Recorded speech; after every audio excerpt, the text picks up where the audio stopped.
The real lessons from COP30 in Brazil are not the ones that are reported by the activists and the campaigners and the climate community. They're really much more profound and indeed much more worrying to this idea that the great nations of the world are all going to unite at the UN to come up with some genuinely legally binding treaty that's going to save the planet, etc.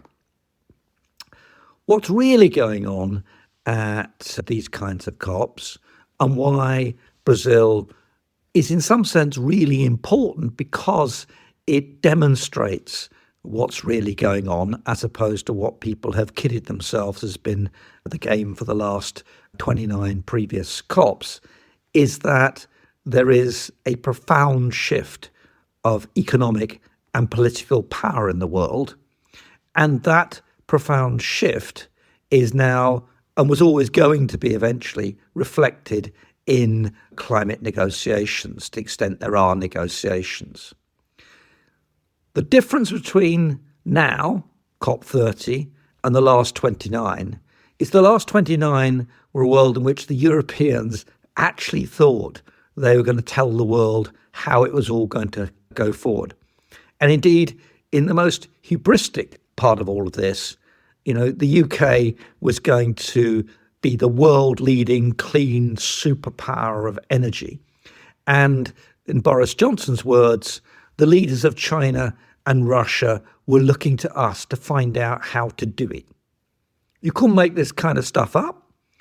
The British, and you see it reflected today in the current energy and climate leadership in the UK, the British really think that they go to these world events and everyone looks to us because we are the world leaders. It's always been tendentious. Kyoto was essentially only salvaged by the Europeans. Only the Europeans have really been serious about the sorts of territorial carbon production targets beloved of the UN and as part of the so-called NDCs. But the British stand out above all of that. And if that's what we were supposed to be doing, and perhaps we were supposed to be doing world leadership, then, well, why would anybody around the world seriously look to what's happened in Britain and in Europe, the UK more generally? Why would anyone else want the highest industrial electricity prices in the world, or at least in the developed world? Why would anyone want the most expensive nuclear power stations in the world? What's in it for anybody else? What the UK and indeed Germany and a number of European countries, not all, but quite a lot of them have demonstrated, is that this is the way to create an uncompetitive economy and one in which the energy-intensive industries leach out and very few new energy-intensive industries think Europe's where it's at. And behind all of this too lies the slow sapping of European power, and especially UK power, into a world in which the economic growth action is not in Europe. It's not in Europe or the UK that we find low manufacturing costs. It's not in the UK or Europe that the transition to, and this is a transition to electrification of road transport at least, or domestic road transport, is underway. It's all elsewhere.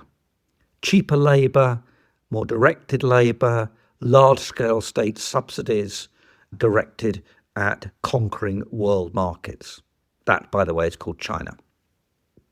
So as we go forward, what Brazil has revealed is that the future of climate change lies not with the Europeans. It lies with the great world powers, China, India, the United States, and you can argue Russia as well, and bits of the Middle East, Indonesia. It will lie eventually with sub-Saharan Africa. These are the powerhouses of the future, and that's where decarbonisation, if it's to happen, will be determined. Not in Frankfurt, not in Oxford, and not in Paris either. And that's really important because the UN is lopsided in that way too, and this needs to be reflected. And it will become even more apparent next year in COP31. This is going to be in Turkey, but led by the Australians. Really? Is that how one's going to bring the world leaders together? Well, we'll see. But about what? Not clear. So that's the first Brazilian lesson we have.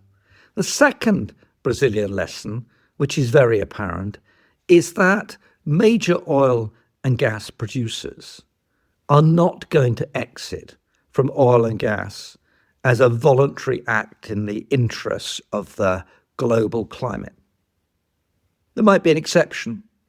Under Labour, the UK is going to apparently switch towards more imports of gas in particular by slowing down the development of the North Sea oil and gas reserves and indeed squeezing them gradually out.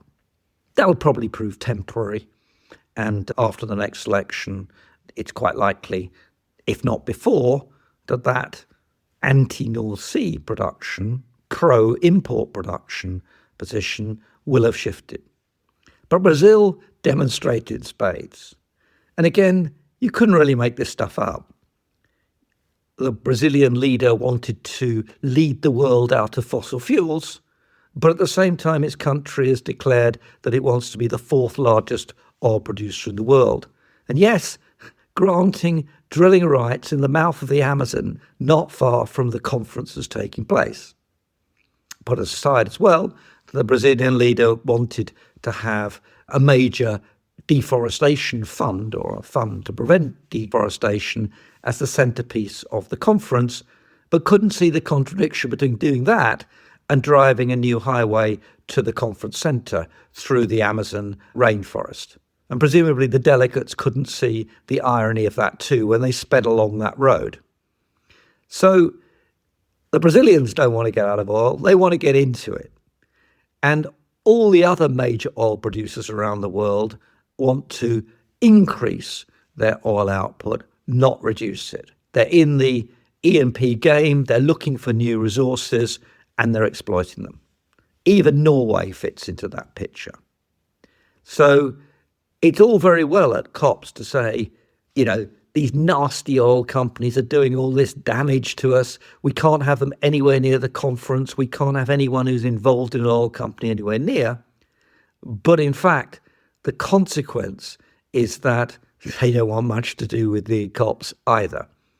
And with the world something like 84% dependent on oil, gas and coal, the idea that a climate conference can come to a conclusion to phase out oil, gas and coal without persuading the main countries involved in it to do so, well, again, I think that's just naive. And even where the countries are not necessarily the major producers, when it comes to coal, India and China have no real incentives to, quote, get out of coal. They might reduce their proportion of their energy made from coal, but then both of the countries have fast economic growth, particularly India, and its economy may double in 10 or 15 years' time, twice as big.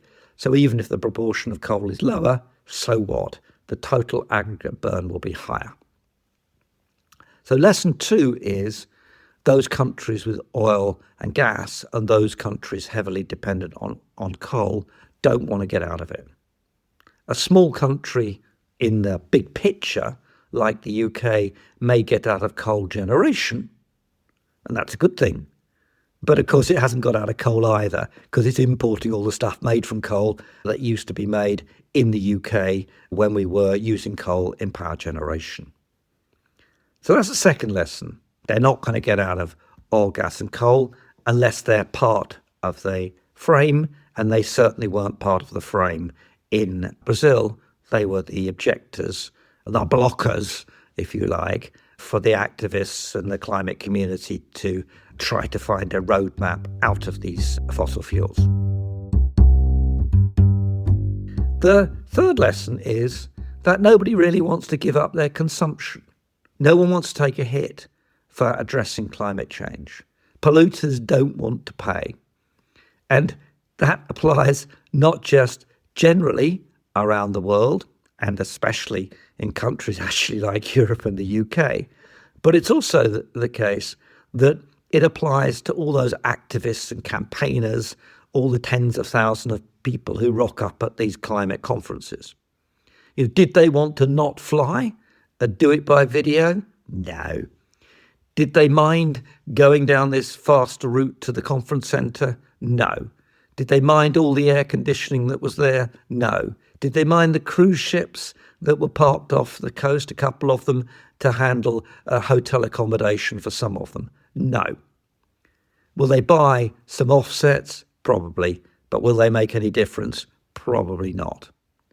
And there's nothing particularly odd about this group of people turning up there and doing all the carbon consumption that's involved.